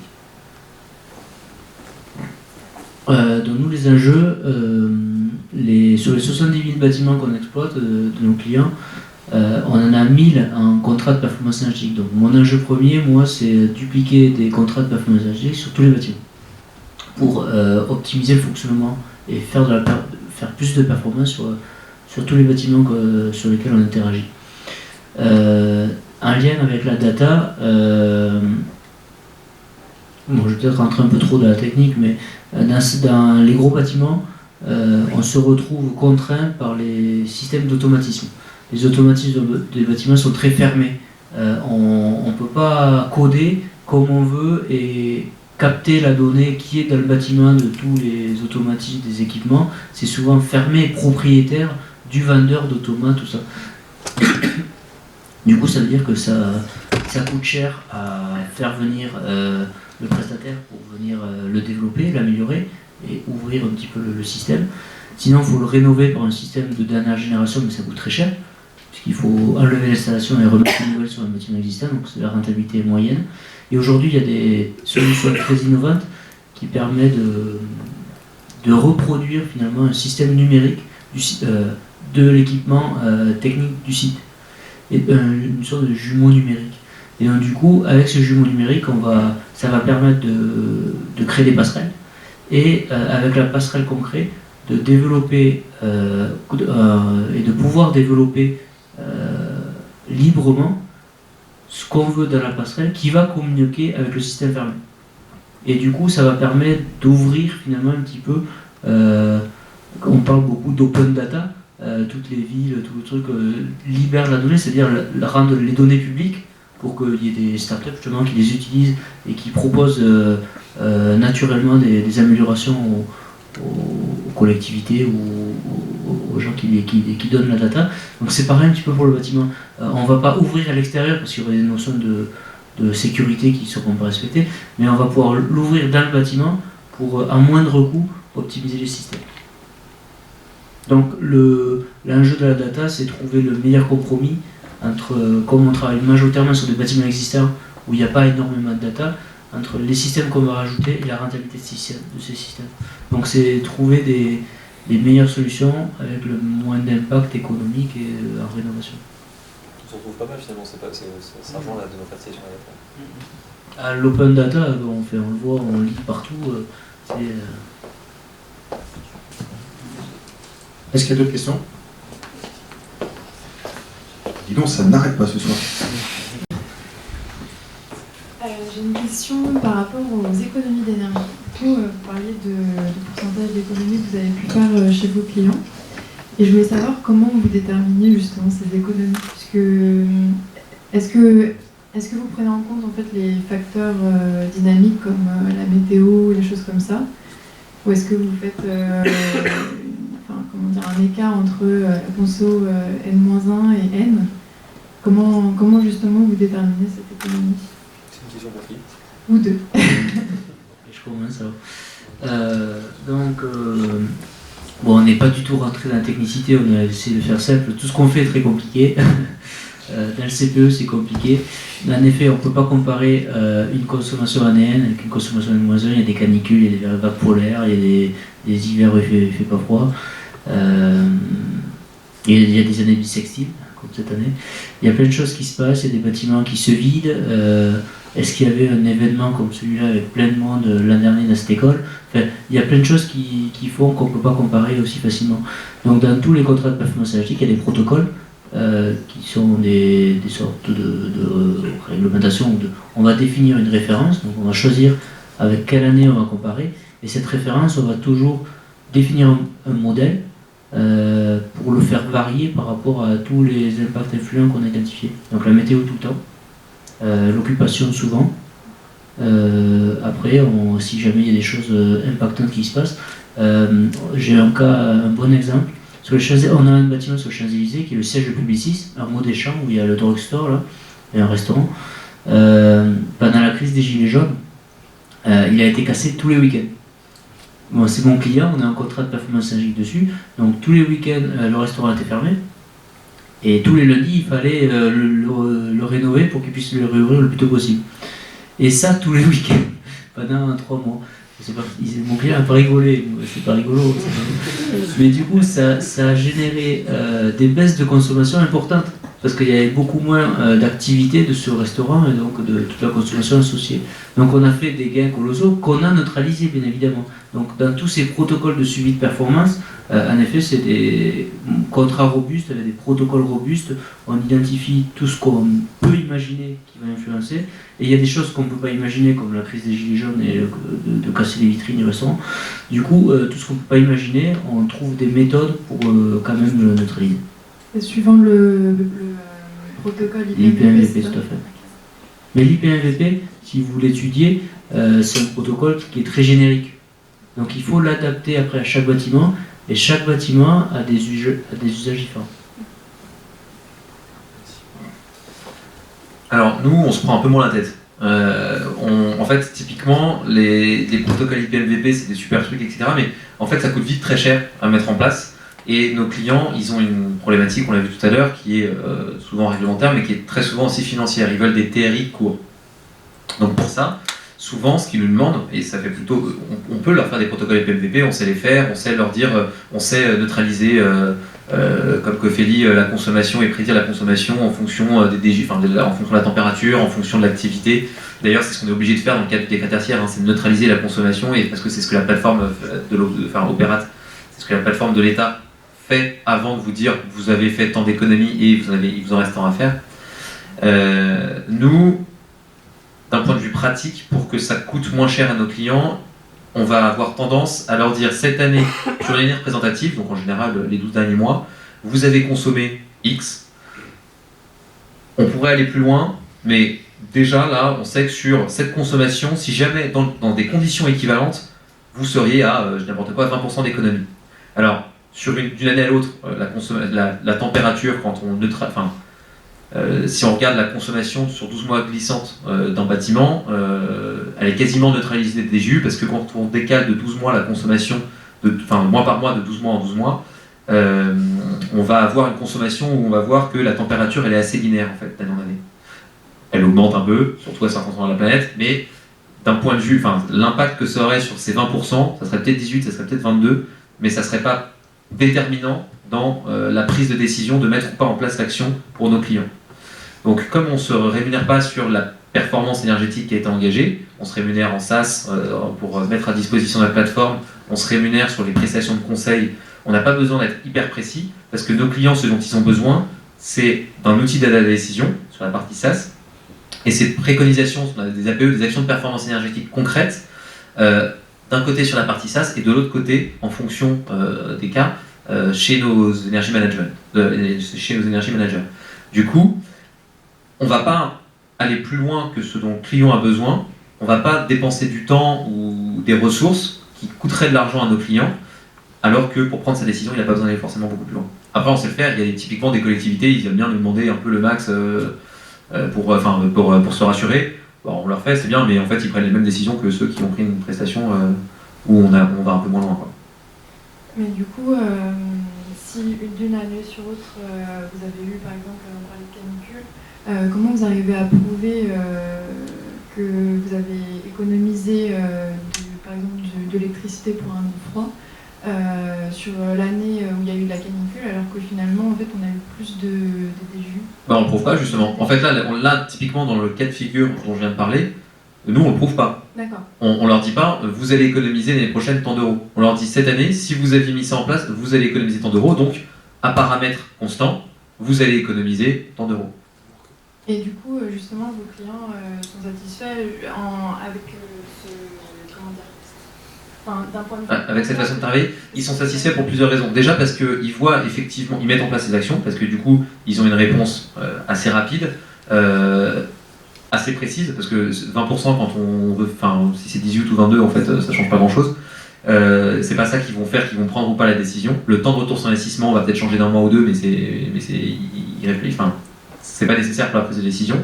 Donc ils mettent en place l'action, et après derrière avec Citron, ils voient effectivement que la consommation diminue. Donc ils savent pas exactement, et puis en plus, de toutes les façons, à la limite, quand on s'appuie sur des prévisions en termes de canicule, etc., je suis pas sûr que la météo soit hyper fiable à un an près, quoi. Donc à la limite, on peut s'amuser à... je suis même pas sûr que ce soit plus précis que ça, quoi. Je parle pas de prévision, je parle de suivi en fait des économies. Ah, le suivi, par contre, il est complètement... Alors là, pour le coup, le suivi, c'est sur de la data réelle. Donc là, le suivi, il est complètement vrai. On prend la donnée de consommation en temps réel, on l'affiche, on la traite. Donc ça, la donnée est la bonne. Non, ce que je disais, c'est que les actions qu'on va préconiser à nos clients, on va pas leur dire vous allez économiser de temps l'année prochaine, on va leur dire sur les consommations de l'année de référence, donc sur les consommations de l'année en gros N-1, vous avez consommé 100, avec telle et telle action mise en place, vous auriez consommé 80, donc on suppose que l'année prochaine, vous allez consommer entre 78 et 82 si vous avez les mêmes trucs.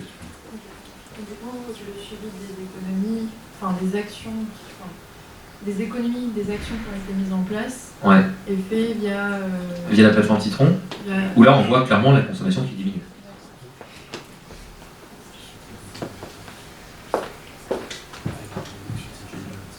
D'autres questions?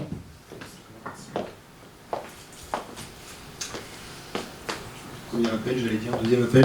On a fait louche. Alors moi j'avais deux questions. C'était à propos de votre parcours à vous deux. Et j'ai aussi remarqué dans vos deux discours que vous travaillez beaucoup avec les ingénieurs en efficacité énergétique. Et j'aimerais savoir qu'est-ce que vous recommandez en fait comme on va dire cursus pour un ingénieur en efficacité énergétique. Alors je suis sûr que Guillaume va te dire que le meilleur cursus c'est de faire un stage chez nous, puisqu'il a recruté 4 ou 5 stagiaires qui étaient passés par chez nous. Alors, de manière générale, ça dépend vraiment de ce que tu veux faire dans l'énergie. C'est-à-dire que tu peux travailler pour travailler sur la partie transition énergétique, tu peux aussi bien faire de la tech, donc développer des logiciels comme Citron. Tu peux aussi bien travailler sur la partie vraiment énergie dans le bâtiment en étant energy manager, donc en utilisant des outils comme Citron pour pouvoir détecter les actions d'économie d'énergie, les proposer à son client et être en fait l'interface du client, l'interface humaine du client à ce sujet-là. Tu peux même partir sur de l'ingénierie d'affaires pour vendre des prestations en matière d'efficacité énergétique, etc. Tu as déjà une idée de ce que tu as en tête ou pas? Parce qu'en fait, dans ma boîte, c'est des gens qui sont... On a 25% de CE, grosso modo. On a de toutes les majeures et de tous les parcours et de toutes les assos. Enfin, c'est... Pour moi, ce serait plus ingénieur-manager et ingénieur d'affaires. D'accord. Alors, il y a deux types de projets. Ingénieur d'affaires, donc ce que je te conseillerais, c'est d'abord de bien gérer la technique et je te conseillerais, en fait c'est plus un truc que je te conseillerais pas, c'est t'as pas besoin de faire un double cursus dans une école qui va t'apprendre la partie commerciale, parce qu'en fait à partir du moment où tu as l'envie de travailler sur la partie commerciale et que tu as déjà la compétence technique, derrière tu as quelques techniques qui s'apprennent, mais tu n'as pas besoin de faire une école pour ça. Et tu seras formé en interne par les entreprises qui vont t'accueillir, enfin, en tout cas je parle pour moi, je sais pas si c'est le cas chez vous, mais tu seras formé en interne par les personnes qui partent manager en fait. Et sur la partie chef de projet, là il faut vraiment des compétences techniques. Un ingénieur commercial peut se permettre d'en avoir un peu moins, mais sur la partie ingénieur, c'est pareil. C'est la partie ingénieur énergie. D'ailleurs, de la même manière, les personnes qu'on prend chez nous, ils apprennent les 3/4 de ce qu'ils doivent savoir pendant le stage et pas forcément après pendant leur CDI. Enfin, avant dans leurs études. Mais de manière générale, en fait, à partir du moment où tu as fait le CE, je pense que c'était ici c'est le cas, où tu es en train de faire le CE, le diplôme que tu as passé sur la partie énergie management, enfin sur la partie énergie environnement, enfin, est hyper adapté et donc tu n'as pas besoin d'en faire plus, il faut juste que tu choisisses un stage de fin d'études dans une boîte comme Cofeli, enfin sur un sujet technique qui va te permettre de pratiquer entre guillemets l'efficacité énergétique des bâtiments. De mon point de vue, donc il n'y a pas un schéma. Je pense que chaque personne a un schéma, doit faire son schéma, et il n'y a pas un schéma juste et un schéma faux. On a des profils très variés dans les charges d'affaires, dans l'énergie management, des techniciens très expérimentés qui évoluent vers ces postes-là, des jeunes sortis d'école qui connaissent rien à la technique, des gens très expérimentés dans la gestion de projet. Donc il n'y a pas l'un qui est meilleur ou moins bon que l'autre. C'est chacun ont des profils différents et du coup ont des expertises et des motivations différentes. Pour parler plus de mon cursus, comme vous demandiez, moi j'ai un cursus universitaire. J'ai intégré vite l'entreprise. Dans l'entreprise, j'ai beaucoup évolué dans des postes plus terrain, plus près des sites, plus près des clients, sur des postes aussi plus transverses. Donc j'ai plutôt évolué dans des choses comme ça, ce qui m'a permis d'avoir une vision de gestion de projet assez rapide et après de plus migrer vers des fonctions d'encadrement, de management.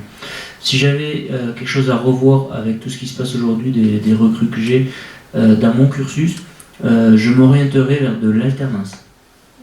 En fait, j'ai pas beaucoup apprécié mes années universitaires parce que c'était pas très concret et en effet c'était très théorique, un peu trop théorique et un peu trop éloigné de l'entreprise. Donc peut-être que vous en école d'ingénieur vous avez un peu plus de stages, mais ce que je vois on recrute beaucoup dans notre société d'alternants, et le fait de pouvoir avoir des des liens avec une seule et même entreprise pendant des durées longues, avec des alternances d'entreprises et d'écoles, permet vraiment de s'intégrer dans un schéma d'entreprise et de bien valider. Il y a des alternants que je reçois, il n'y en a pas beaucoup qui arrivent au bout, il y en a beaucoup qui changent ou qui stoppent, enfin, qui se réorientent, parce que finalement, le fait d'être intégré dans l'entreprise, ça permet d'être sûr qu'on est et qu'on va faire ce qu'on fait là, finalement de se rendre conscience de qu'est-ce qu'on veut faire professionnellement. Alors que moi, dans mon université, je faisais des écoles, j'étais autant au bar qu'à l'université finalement. Donc bon, j'aurais aimé travailler dans un bar, mais c'est pas ce que j'ai fait. Et finalement, professionnellement, je ne me projetais pas en tout cas. Je n'avais pas la perception de me dire est-ce que la voie universitaire que je prends, c'est le boulot que je veux faire, parce que j'étais trop loin du boulot finalement. Donc je pense qu'en effet, le bon cursus, c'est d'être proche d'une entreprise, je pense. Merci beaucoup. D'autres questions? Le temps presse un petit peu. Je ne vais pas vous mettre la pression. Non. Peut-être un mot de la fin, 30 secondes. Non, oui. 30 secondes. On recrute. On recrute des techs, on recrute des ingénieurs en énergie, on recrute des sales. On a une forte demande sur le marché sur lequel on est. C'est un métier passionnant. Autant en stage qu'en CDI, n'hésitez pas à postuler. Dans l'efficacité énergétique, tout le monde recrute. Tout le monde recrute avec ce décret tertiaire, en effet, c'est un plein boom. Surtout, allez dans un endroit où vous aurez plaisir à faire, surtout. Quand j'ai commencé à bosser, jamais j'aurais imaginé rester 10 ans dans la même boîte. Ça me paraissait complètement impossible. Et finalement, j'y suis encore et je m'y plais. J'ai évolué de job, j'ai appris plein de choses, j'ai rencontré plein de monde. Et ça, je pense que c'est le plus important, c'est vraiment réfléchissez à aller dans un endroit où vous vous sentirez bien. Et si vous ne vous sentez pas bien, surtout changez, ne restez pas dans un endroit où vous n'êtes pas bien. Donc vous êtes au début de votre carrière, donc go, amusez-vous bien. Je pense que ça mérite quelques applaudissements.